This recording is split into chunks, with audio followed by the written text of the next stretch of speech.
네, 안녕하세요. 루트 연극치료 놀이터의 연극치료사 김소진. 배우 음. 손석배입니다. 네. 연극치료사도 네, 하시잖아요. 연극치료사죠. 네. 네, 좋습니다.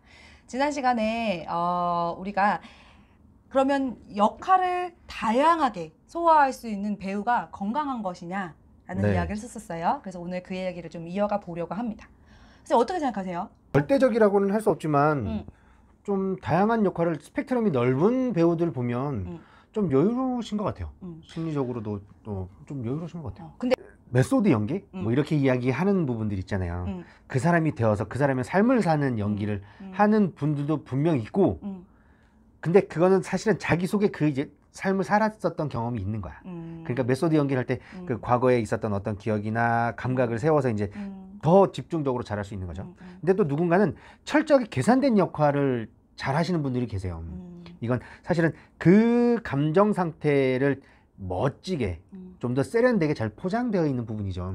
외국에도 그런 되게 훌륭한 배우들인데도 그렇게 정말 철두철미하게 걸음걸이에 표정에 뭐 카메라를 쳐다보는 타이밍까지 재해서 하시는 분들 계세요. 근데 그분들 연기 잘한다고들 배우가 연기를 잘한다고 했을 때 두 가지가 있습니다. 네. 첫 번째는 그냥 그 사람이 자기가 이렇게 이 손가락을 잡네요. 자, 다시. 저희가 배우가 연기를 잘한다라고 했을 때 두 가지가 있어요. 만나보세요, 선생님. 첫 번째는 두 가지가 있어요. 두 가지가 있어요. 첫 번째는 정말 그냥 그 사람이 자신의 기질과 잘 맞는 역할들을 골라서 할 때. 그러면 정말로 그냥 어떤 새로운 역할을 창조한다기보다는 자기를 잘 말하자면 이렇게 만들어서 쫙쫙 붙지. 보여주는 역할이 있고요. 그다음에 정말 연기 그 스펙트럼이 넓은 분들이 계세요. 네. 와, 저 사람이 저 역할이라고 하시는 분들도 계시긴 하세요. 그런데 그럼 그분들이 건강하냐라고 했을 때 요걸 질문해 볼게요. 선생님 얼마 전에 영화 시동에 나왔었잖아요. 거기서 이제 우리 정혜인 배우님하고 몸싸움을 벌이셔서 저는 속으로 정혜인 배우님을 응원을 하다가 혼났었는데 제 첫 번째 팬인데 제 첫 번째 팬이 안티 팬이었죠. 정혜인 괴롭혔다고. 아니에요. 뭐 안티까지는 아니었어요. 마지막 팬이었는데 마음속으로 살짝 더 응원이 되더라 정도였지 겉으로는 저는 헛발음을 응원했죠. 자, 그런데 그렇게 따지면 선생님이 그때 당시에 이거 스포일러인가? 상관없겠죠? 중요한 역할은 아니니까. 이미 뭐 그죠? 영화사에도 저기도 내렸고. 그래서 이제 거기서 이렇게 돈을 못 갚는 무능력하지는 않았나? 그때 무능력한 게 아니었죠. 돈을 못 갚는 그래서 사채를 빌렸었고 그것 때문에 굉장히 힘들어하고 사채를 못 갚다가 승질이 나가지고 정혜인을 말하자면은 이렇게 폭력을 쓰는 역할이었잖아요. 단편적으로 보면 그렇죠. 선생님 안에 그런 게 있으시잖아요. 제 안에 그런 폭력성이 있어요? 네. 아니면 무능력이 있어요? 야 이거 쓰레기인데? 근데 무능하고 폭력적이면? 농담. 근데 그래서 내가 물어보고 싶었던 건 그 역할을 끝 하고 나서도 계속 그 역할로 사시진 않잖아요. 그쵸. 네.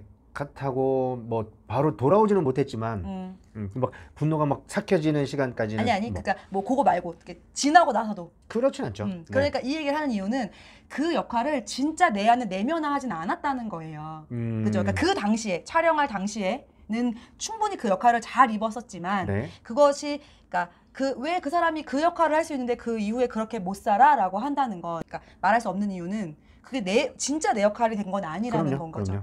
근데 연극치료에서는 다르죠. 만약에 그 역할이 필요하면 그 역할이 진짜 내 안에서 내 몸에 이렇게 배일 수 있는 것까지가 그 사람에게 필요한 역할을 입는 거가 되는 거예요. 그래서 왜 우리가 이렇게 배우분들 중에 안타깝게 자살하시는 분들 중에 그 역할에서 못 벗어나서 그러신 분들도 그런 분들 계시잖아요. 굉장히 우울하거나 힘들거나 이런 역할을 했는데 이제 물론 이제 그분의 원래 또 삶과 기질과 이런 게 연결이 됐는데 거기서 못 벗어나서 자살하시는 분들이 이제 말하자면 그분은 그걸 내면화하신 건 거죠.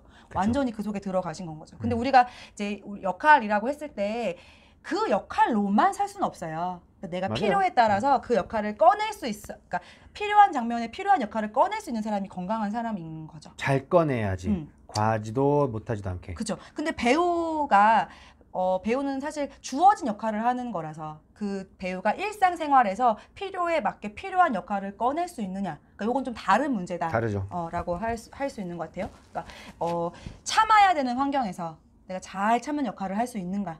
내가 좀 긍정적이어야 할 때 내 내면화되어 있고 내 안에 있는 역할을 꺼내서 긍정적으로 반응할 수 있는가. 이게 좀 다르기 때문에 그래서 연기를 잘한다고 해서 연극치료 질 좋은 삶을 살고 있는 건강한 건 아니고 또 우리가 연기를 못한다고 해서 불건강한 건 아니다. 그러니까 연극치료에서는 연기를 잘하는지 못하는지가 척도가 아니다라는 거를 이야기하고 싶었어요. 네네네. 그러면 이제 역할이 많으면 좋은가? 역할이 적으면 좋은가? 이것도 한번 얘기해 볼까요? 만약에 역할이 하나밖에 없는 사람 있을까요? 군인 아빠가 있어요. 그분은 직업이 군인인 거죠. 그렇죠. 역할이 분명히 있는 거죠. 군인이라는 역할이 있는 거죠. 군인이라는 역할이 있고 아빠라는 역할이 있고 남편이라는 역할이 있고 친구라는 역할이 있단 말이에요. 그죠? 근데 이 군인 아빠는 집에서도 군인이야. 다 자기 부하야? 부인에게도 군인이야. 명령 하복종이야. 뭐 이렇게. 지금부터 몇 시에까지 뭐 하고 뭐 해야 돼. 친구를 만나도 군인이야. 근데 모든 군인이 그런다는 것은 아닌데. 아니지만 그런 분도 있으면 선생님이야. 선생님인데 엄마를 만나도 가르치려고 그러고 동생을 만나도 가르치려고 그러고 부인을 만나도 가르치려고 하고 친구를 만나도 계속 가르치려고 해. 너무 피곤할 것 같아요. 그러니까 역할이 너무 한정돼 있어도 문제가 있다. 그렇죠. 근데 또 역할이 너무 많아가지고 이런 사람은 어때요? 건강해요? 너무 많아도 사실은 좀 불건강할 것 같아요. 맞아요. 그러니까 막 이렇게 그때 막 맞춰가지고 막 쓰면서 이렇게 스펙트럼이 넓으면 오히려 좀 정리할 필요가 있죠. 더 집중해야 하는 역할. 엄마인데도 이제 그 자녀와 대화 중에 되게 다양한 모습을 가질 수 있잖아요. 어떤 때는 또 선생님의 역할을 가져오기도 하고 또 어떤 때는 친구의 역할을 가져오기도 이렇게 하는데 이게 너무 막 다양해. 막 어떤 날은 막 연예인이었다가 어떤 날은 저 그지였다가 막 이러면 자녀들도 따라가기 힘들 것 같아요. 연예인하고 거지 좀 갭이 커서 적절하지 않은 예. 연예인처럼 막 들떴다가 좋아요. 그래서 잘했어. 그러니까 역할이 많은 것이 좋은 것이 아니고 또 너무 적은 것도 좋은 것이 아니고 아까도 말했지만 적당한 때 그 상황에 맞게 적당한 역할을 꺼낼 수 있는 거. 그러니까 만약에 못 꺼낸다면 어떤 걸가 떠오르냐면요. 아까 우리가 피해자 가해자 그래서 왜 가해자란 말 사람들이 되게 싫어했지만 어쨌든 내가 내 것을 정확하게 주장해야 하는 그 상황에서도 나는 늘 피해자야. 그러면서 건강하지 않은 게 되죠. 그렇죠, 맞아요. 우리 그때 있었네요, 맞아요. 엄마가 그때, 아이한테도 내가 피해자인 것 같다. 내가 징징대면서 왜 나 힘들게 해? 그렇잖아. 뭐 해줘, 네가 해줘야지. 엄마 힘들잖아. 이렇게 하면 사실은 건강하지 않아서 그때는 내가 어른의 엄마. 역할을 제대로 할 수 있는 것. 근데 이제 이 역할이 어떠해야 한다는 사실 정해져 있진 않아요. 그렇죠. 그거 센스잖아. 센스를 어떻게 규정할 수 있겠어요? 맞아요. 그래서 정해져 있진 않지만 내가 어떻게 하고 살아갈 수 있는가는 좀 중요한 이야기 같아요. 그런 부모라면 사실은 자녀들이 더 힘들 것 같아요. 엄마가 피해자처럼 하면 엄마가 계속 피해자처럼만 군다면 그죠? 그렇죠. 그래서 여기서 연극치료에서 여러 가지를 볼 수 있을 텐데 이제 그분이 그러면 왜 그렇게 피해자의 역할을 더 많이 입게 됐을까를 한번 살펴봐야겠죠. 어린 시절부터 그런 환경에 자랐을 수도 있고 또 어느 순간부터 이게 나한테 더 이득이 되네 라고 하면서 자연스럽게 계속 그 역할을 선택하신 걸 수도 뭔가를 있고 얻어내는데 더 이익이 될 수도 있잖아요. 그렇죠. 저희가 그 얘기 하잖아요. 저희는 아이를 둘을 키우는데 아이 둘이 정말 달라요. 그런데 저희 둘째 아이는 뭐를 사달라고 했을 때 엄마 뭘 사줘 라고 해서 안 돼 라고 하면 엄마 한 번 더 엄마 더 사줘 라고 해요. 안 돼 라고 해요. 근데 그러면 이제 저희 딸 같은 경우는 그럼 거기서 멈춰요. 근데 저희 아들은 멈추지 않죠. 더 가요. 사줘 라고 해요. 근데 아이가 이렇게 하는 거는 명확한 이유가 있어요. 뭐냐면 그렇게 한 번 더 해서 얻을 수도 있거든요. 얻었던 경험이 더 많았을 수도 있죠. 혼났던 경험보다. 그렇죠. 그리고 아니에요. 혼났던 게 더 많았을 수도 있는데 내면화하기는 그 얻은 것만 기억을 하는 거죠. 그래서 내가 여기서 한 번 더 말해서 혼나면 그래서 못 받으면 본전이고 내가 얻을 수 있으면 이익이고 그거를 기억해서 걔는 한 번 더 말해요. 그게 그 아이가 갖고 있는 역할이에요. 그죠? 우리가 그 역할을 갖게 된 이유가 있어요. 그 상황이 있었을 거고 기질이 있었을 거고 환경이 있었을 거예요. 그거를 탐색해서 아 내가 이러이러해서 이렇게 됐구나라고 하는 것도 심리치료의 한 부분이죠. 근데 사람이 사실 이제 성인이 돼서 보면 너무 얽혀 있어서 그거를 찾는 거에 집중하면 너무 오래 걸리거나 안 되거나 그런 경우가 있는 것 같아요. 근데 그런 경우에 연극치료에서는 그거를 계속 파헤치는 것 그만. 그럼 어떻게 바꿀래? 요거에 조금 더 포커스를 맞추는 것 같아요.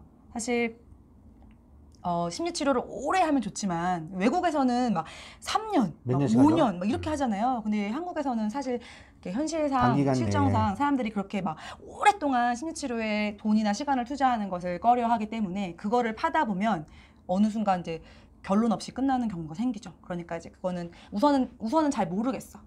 라고 하는 경우에, 그러니까 명확하게 보이는 분들도 계시고 잘 모르겠어 하는 부분에서는 이제 그건 내려놓고 어떻게 바꿀래? 이제 파봐야죠. 어떻게 바꿀래?라고 하게 되는 거죠. 그래서 역할을 바꾸거나 지난번 말했지만 이야기를 바꾸거나 내 표현을 바꾸거나 여러 가지를 연습해 볼 수 있다라고 했어요. 네. 자, 우리가 연극치료가 무언가요? 라고 지금 이야기를 나누고 있는데요. 석배쌤은 연극치료 되게 좋아하시잖아요. 저 연극치료 되게 좋아요. 네네. 선생님 제일 좋아하시는 이유는 뭐예요?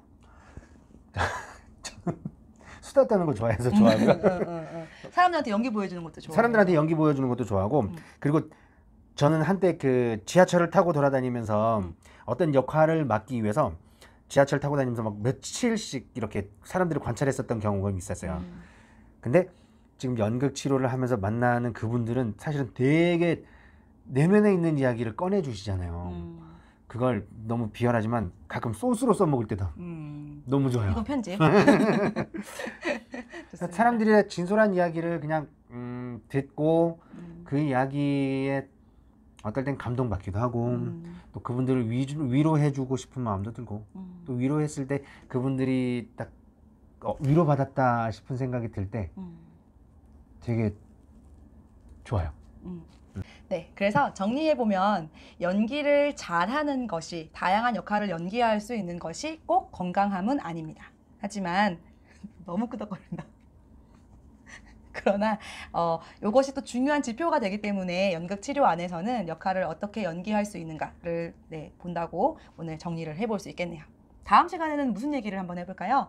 다음 시간에는 그동안 만났던 연극 치료는 참여자라고 하잖아요. 이렇게 그분이 직접적으로 많이 또 움직이시고 해야 되니까. 그래서 참여자 중에 기억나는 참여자 이야기를 한번 해볼까요? 네, 좋습니다. 네.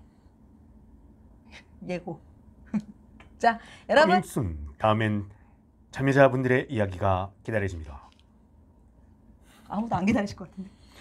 내 IQ보다 낮아. 다음 시간에 만나요, 여러분. 제 IQ는 얼마일까요? 120. 36. 34? 36 모르겠다. 막 지어. 아무도 확인할 수 없기 때문에 막 지어내. 중학교 146. 2학년 142요? 충북 영동군 영동읍에 소재하고 있는 영동중학교에 가셔서 90년? 영동이라서 아까 나온 거. 이거 지역 비하바람. 서울이었으면 안 됐는데. 지방이라 더 높게 나왔다고?